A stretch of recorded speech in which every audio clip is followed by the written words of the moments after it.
Britton's Hot Topic Seminar. This week, end of financial year taxation planning. Stay tuned to find out some cheeky ways to save some coin before the end of financial year. This week, we are joined by Ascend Accountants and one of our financial planners, Kemp. Please enjoy. Thanks everyone for jumping on. Today we're just doing an introduction and a bit of an end of financial year sort of checklist or a few flags for people. We've got the guys from Ascend Accounting on, so I'll let Andrew and Simone introduce themselves, and then we'll just step through at a pretty high level some things for people to be aware of. So you guys, whoever wants to go first. So it's Andrew and Simone from Ascend Accounting. We're a reasonably new accounting firm in Geelong. We started about 3 years ago, and we sort of do end-to-ends from bookkeeping right up to sort of virtual CFO, advisory board type services.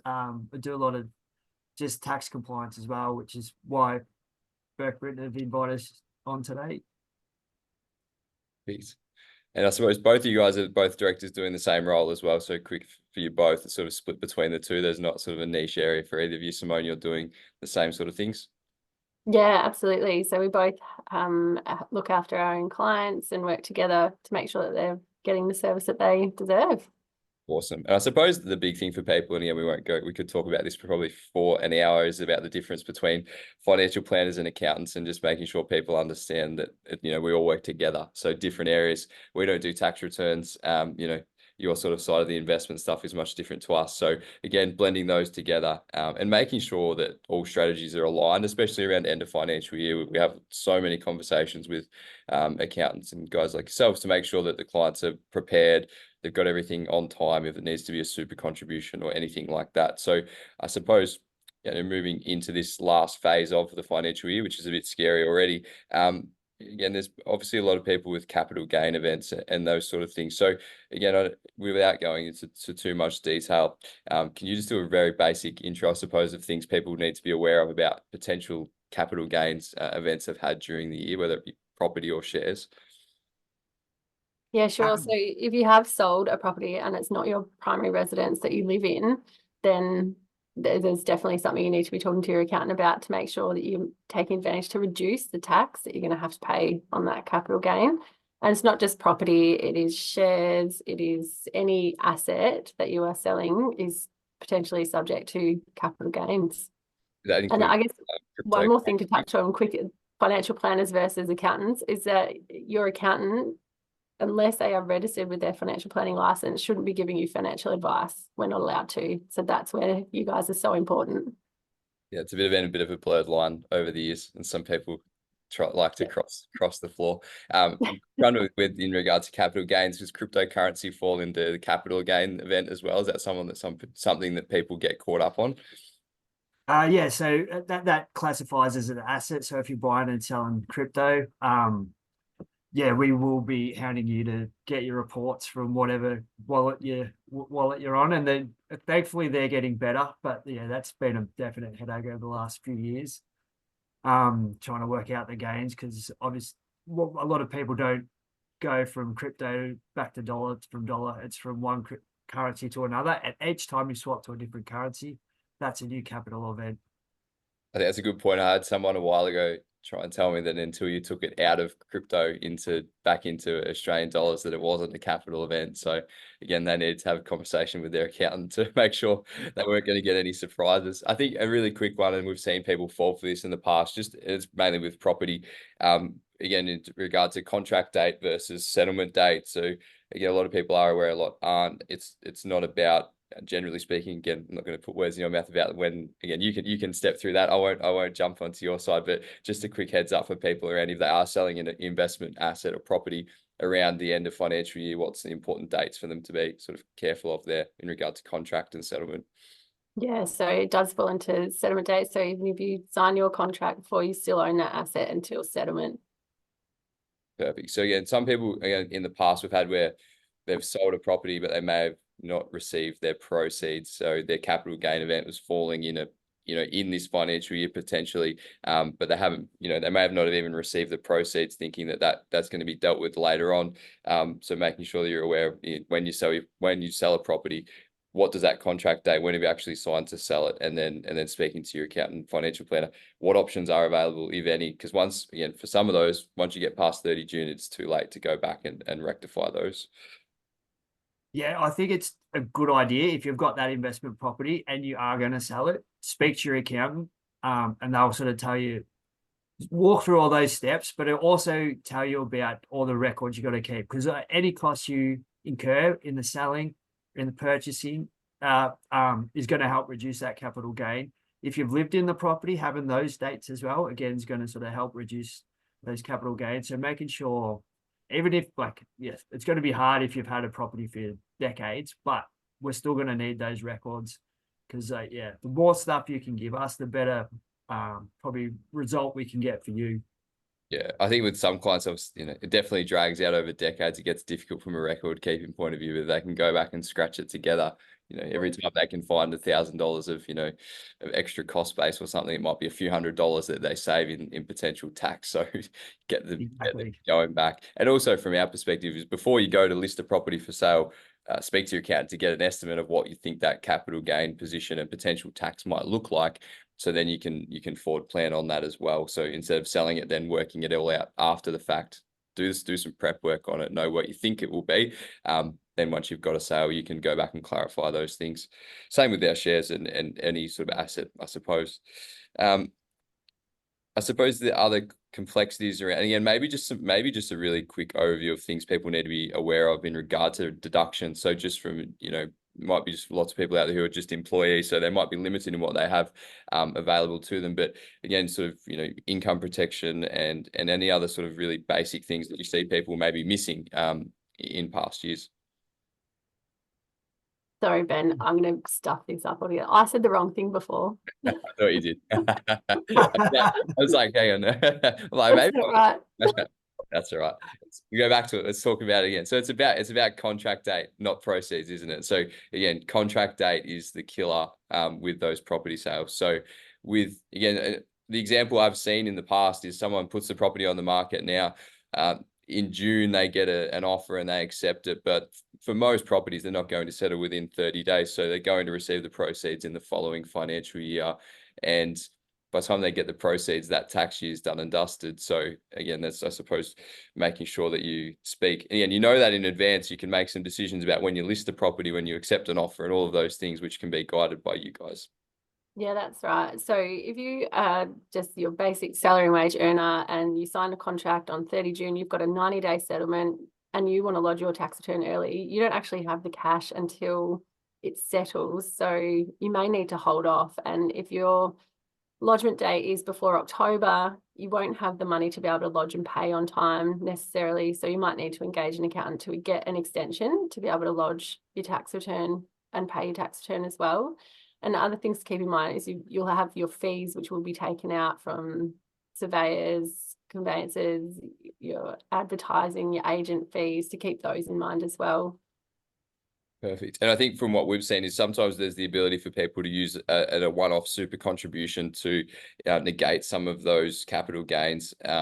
Again, they need to have some other proceeds or release of a deposit or something, because they need to get that in before the end of that financial year as well. So trying to make sure you've got to deal with that before you actually get the proceeds has caught hundreds of people out, and everyone in the West likes to debate that point, but it's pretty rigid. So good luck. And it's also like, people need to keep in mind, if it's a house that they've lived in previously, but then they've rented out, or if they rented it out and then moved into it, your cost base will be different depending on your scenario. So it's not just I bought it for this and I'm selling it for this. The difference is my capital gain. There's so many other things. You might have moved in and out within a 6-year time frame, so you can apply that rule. There's a lot of other things to take into account. Perfect. Again, maybe even this might be more so for people moving into the next financial year. Is there any tips that you see for people in terms of record keeping with their deductions and just expenses across the year that work really well? Like the old school sort of keeping your receipts in a shoebox doesn't really function too well anymore. Is there any apps or anything that you guys see just for people to track those things, or any suggestions around it? Yeah, the ATO has some ridiculous record keeping rules. So there's been some big changes in the last 12 months. The big one being the home office. A lot of people sort of split their time between home and office now, and there's still the home office deduction, which is like a flat 67-cent rate. But the ATO, in all their wisdom, have said to claim that you also need to have the records that show it, and they want you to keep basically a working from home diary. So you just need to have a date, the hours you worked, and a really brief description of what you've done. So if they sort of do want to look at your tax return, you've got that home office there, you've got to produce that diary. And if you don't have it, they'll probably not allow your deduction there. But there is some great apps. The ATO actually have a pretty good one called, I think it's My Deductions. And in that, you can sort of, anything you sort of spend on work, it's got the ability to take a picture of your receipt. It's got like a logbook function in there. I'm sure at some point they're going to build a working from home diary function in there. And at the end of the year, you can just get a report from it and send it to your accountant. And you've also, then you don't have to keep your box. If you got the photo and the copy of the soft copy of the receipt, you don't need to keep the shoebox there either. But just on logbook, there's another one I've recommended to quite a few clients that like it, called Driver's Note as well. And that just, you get an app on your phone, you get in your car, it records where you start, where you finish, and you say it's business or private. You can add stuff in there if you forget to do it. But that's a pretty good one as well. So yeah, keeping a logbook, if you do a lot of driving your own car for work, is important, because you're like, if you've got a high business percentage, you can get a much bigger deduction than just claiming your Ks like a lot of people do. Perfect. And on the working from home, keeping it along the way is going to make your job a lot easier at the end of the year than trying to go back 12 months and go back and say, oh, how many days did I do here, or what Ks did I do? Like any of these apps that can record it along the way will make it a lot easier when it comes to tax time. Absolutely. We got to add something, Sim. On the working from home, I was going to say, a lot of clients come to us and say, oh, I just work 2 days a week from home. So, you know, put those hours in as an average, but the tax office will knock you back straight away if they were to look at your tax return. So Andrew's actually got an Excel where you can go and fill it in, and your days off, it's got your public holidays, your sick days, and a lot of clients, it ends up being quite different to what they initially say, that the average might be 2 days, but it only works out to be X amount of days instead. So it is good to keep records, and you can always go back through your diary. We haven't found any clients that have said it's just too difficult to go back. Don't worry about it. They've always managed to get the deduction to us. Perfect. I suppose, again, any sort of new area of deductions that gets, maybe not the word exploited, but is getting utilized, is going to come under some scrutiny, isn't it, from the ATO? So it's all good and well to throw deductions in there, but you need to be able to verify that they're legitimate, and it's never worth it, really, is it, to fudge little bits and pieces like that? So again, you know, you want to make the most of the rules, but you got to stay within them as well.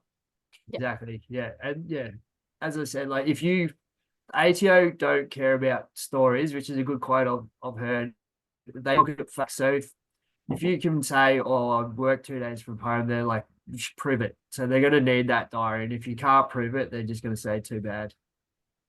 Perfect. And again, with apps and everything available to us and other little mechanisms, it's just about being proactive. So maybe this year might be a bit of legwork to go back over the last, 9 months, bring it up to now 8 months, 9 months, but then moving into July and onwards, make sure you're ready to go and prepped for the following year, so that you've got everything captured through the year. When you get to the end of the financial year, you're already done basically 99% of your work, and you can just forward it on to you guys, and probably makes your job easier as well.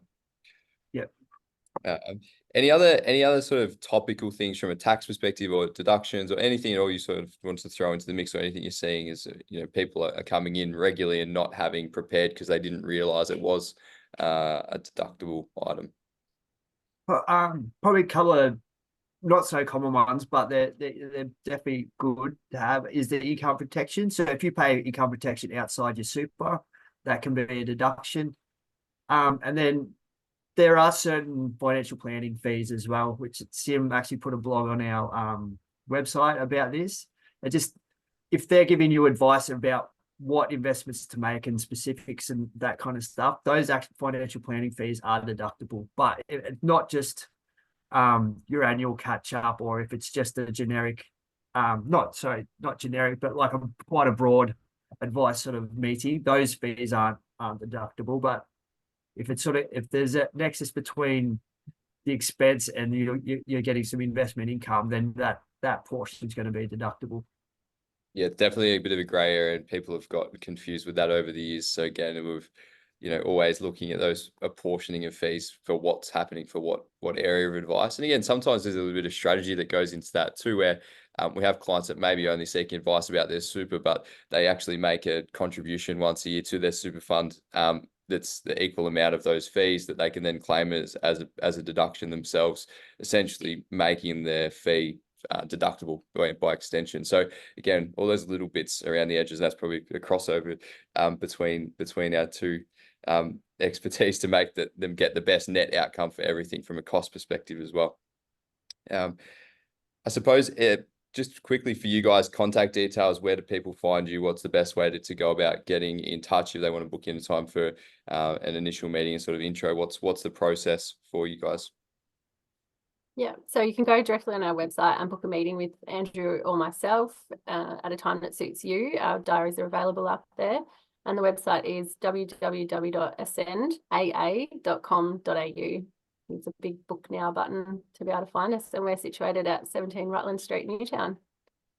Awesome. And I think, again, for people who from either sort of wherever you're coming from this at, is if you're not sure whether you need to speak to accountant or financial planner, you probably need to speak to both. It's just about working out where to go first. And we're pretty good at identifying, maybe there's an order. Sometimes they're best to speak to the accountant, then to us.